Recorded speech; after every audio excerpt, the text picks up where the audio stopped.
नमस्कार बंधुरा कुकफिलिया यूट्यूब चैनेले आपनादेर आबारो एकबार स्वागत जानाई। आज के एकटी अन्यरकम पदेर सन्धान निये एसेछि आपनादेर जन्य। शिम सर्षे शीतकालीन सब्जी इतिमध्ये शिम बाजारे उठते शुरू करेছে। चलुन देखे नेওয়া যাক কিভাবে বানাবেন এই শিম সরষে। নিয়ে নিয়েছি কচি তাজা শিম আর একটা ছোট টমেটো। শিমগুলো এভাবে মাথার দিক থেকে একটু করে ভেঙে শিমের গায়ে যে একটা শক্ত শিরার মতো আঁশ থাকে সেই আঁশটা আপনারা ছাড়িয়ে নেবেন এবং এটা চাকুর সাহায্যেও করতে পারেন, আঙুলের সাহায্যেও করতে পারেন। ভিডিওতে দেখে বোঝবার চেষ্টা করুন। এইভাবে শিমের গা থেকে শক্ত শিরাটা আমরা ছাড়িয়ে নিচ্ছি। সব শিমগুলো এভাবে ছাড়ানো হয়ে গেলে এই আপনারা দেখতে পাবেন এক্ষুনি এই যে এই রকম সুতোর মতো কিছু অবশিষ্ট পাবেন, সেটা ফেলে দেবেন এবং শিমগুলো আমরা গোটা গোটাই রান্না করছি, আপনারা চাইলে ভাগ করে নিতে পারেন। নিয়ে নিচ্ছি কিছু কাঁচা লঙ্কা, একটা কাঁচা টমেটো এবং নিয়ে নিচ্ছি কালো সর্ষে আর কালো সর্ষে বাটার জন্য দুটি কাঁচা লঙ্কা।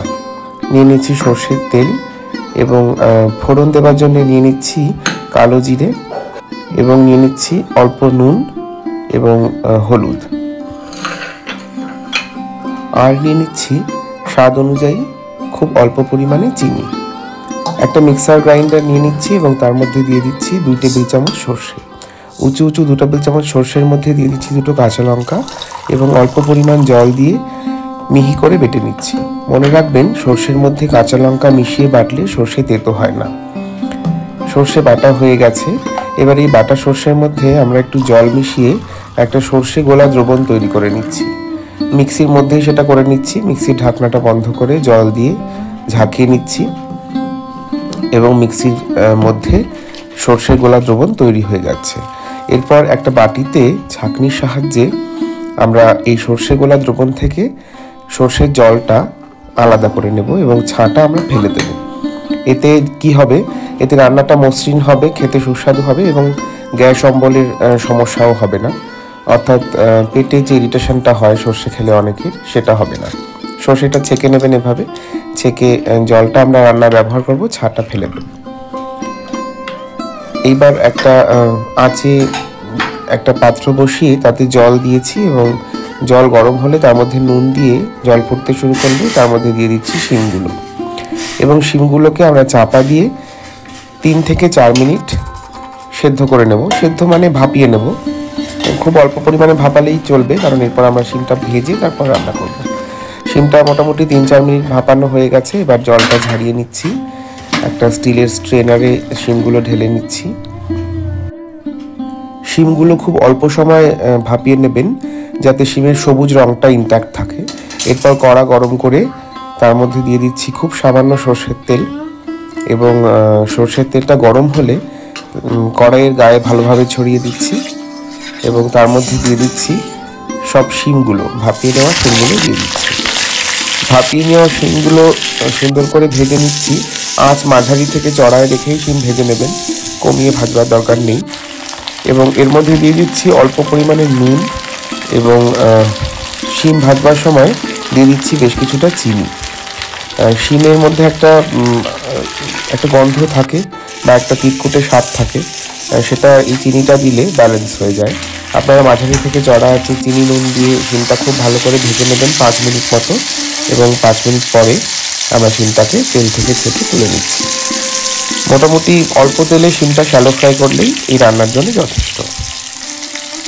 সমস্ত শিমগুলো এক এক করে তুলে নিচ্ছি এবং আপনারা বোঝার চেষ্টা করুন শিমগুলো কিন্তু একদম গলে যায়নি।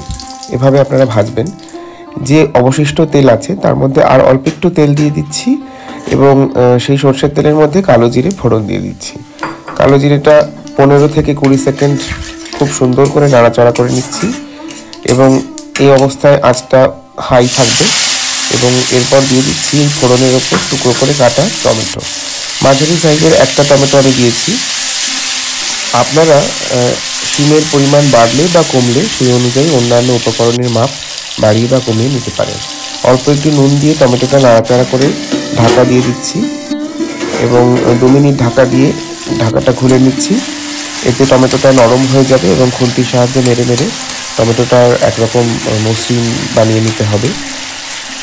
আপনারা চাইলে টমেটো বাটা দিতে পারেন, কিন্তু টমেটো কুচিয়ে দিলেও টমেটোটা আলটিমেটলি গলেই যাবে।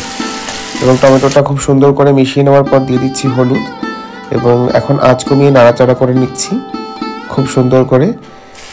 এইবারে দিয়ে দিচ্ছি অল্প একটু জল দিয়ে মশলাটা আরও কিছুক্ষণ নাড়াচাড়া করে কষিয়ে নিচ্ছি, আঁচটা মাঝারি করে রেখে। এবং জলটা একটু টেনে গেলে তারপর দিয়ে দিচ্ছি শিমগুলো। ভেজে রাখা শিমগুলো দিয়ে দেওয়ার পর খুব সুন্দর করে মশলার সঙ্গে মিশিয়ে নিতে হবে। এই অবস্থায় আপনারা চড়া আঁচে রান্না করবেন।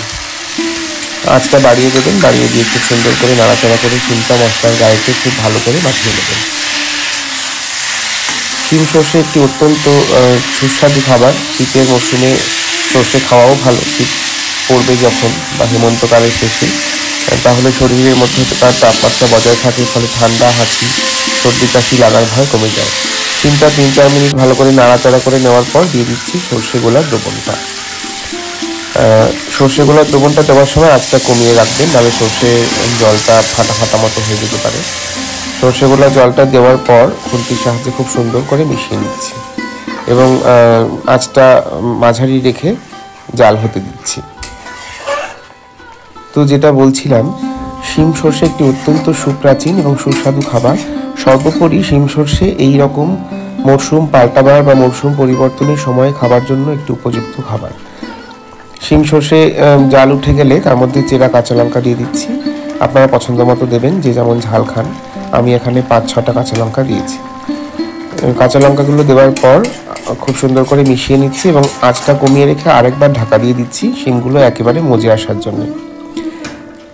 3-4 মিনিট আঁচ কমিয়ে ঢাকা দিয়ে রাখার পর ঢাকাটা খুলে নিচ্ছি, এবং ঢাকা খুলে নেওয়ার পর আমরা একটু খুন্তির সাহায্যে খুব সুন্দর করে মিশিয়ে নেব, এবং ঝোলটা একটু ঘন হয়ে আসা পর্যন্ত ওয়েট করব। এবং ঝোলটা একটু ঘন হয়ে আসার পরে আমরা বা এইরকম সময়ে আপনারা একটু স্বাদ অনুযায়ী চিনি দিয়ে দেবেন। এই চিনিটা আপনারা দিতেও পারেন, নাও দিতে পারেন। আমার শীতকালীন সমস্ত সবজি একটু মিষ্টি স্বাদে পছন্দ, তাই জন্য এই চিনিটা আমি অ্যাড করেছি। আপনারা চাইলে এই চিনি যোগ নাও করতে পারেন, আবার ইচ্ছে হলে দিতেও পারেন, বা চেখে নিয়ে পরিমাণ মতো দিতে পারেন। ঝোল গাঢ় হয়ে এসেছে মোটামুটি। এইরকম সময় আপনারা দিয়ে দেবেন 1.5 থেকে 2 টেবিল চামচ মতো কাঁচা সর্ষের তেল। আমি এভাবেই রান্নাটি শিখেছি, সেই কারণে আপনাদের এভাবেই শেখালাম। আপনারা ইচ্ছে হলে এই শেষে সর্ষের তেলটা নাও দিতে পারেন স্বাস্থ্যসম্মত কারণে, কিন্তু তাতে খুব সামান্য স্বাদ বদল হবে। সর্ষের তেলটা দেওয়ার পর আরও 1 মিনিটের জন্য চাপা দিয়ে গ্যাস বন্ধ করে দিচ্ছি, এবং রান্নাটি এখানে তৈরি। শিম সর্ষে একেবারে গরম ভাতের সঙ্গে প্রথম পাতে খান। অত্যন্ত সুস্বাদু একটি রান্না তৈরি হয়ে গেল। শিম সর্ষে একটা বাটিতে ঢেলে নিচ্ছি। ভিডিও ভালো লাগলে লাইক করবেন, আমার চ্যানেল সাবস্ক্রাইব করতে ভুলবেন না। সাথে থাকার জন্য অনেক অনেক ধন্যবাদ।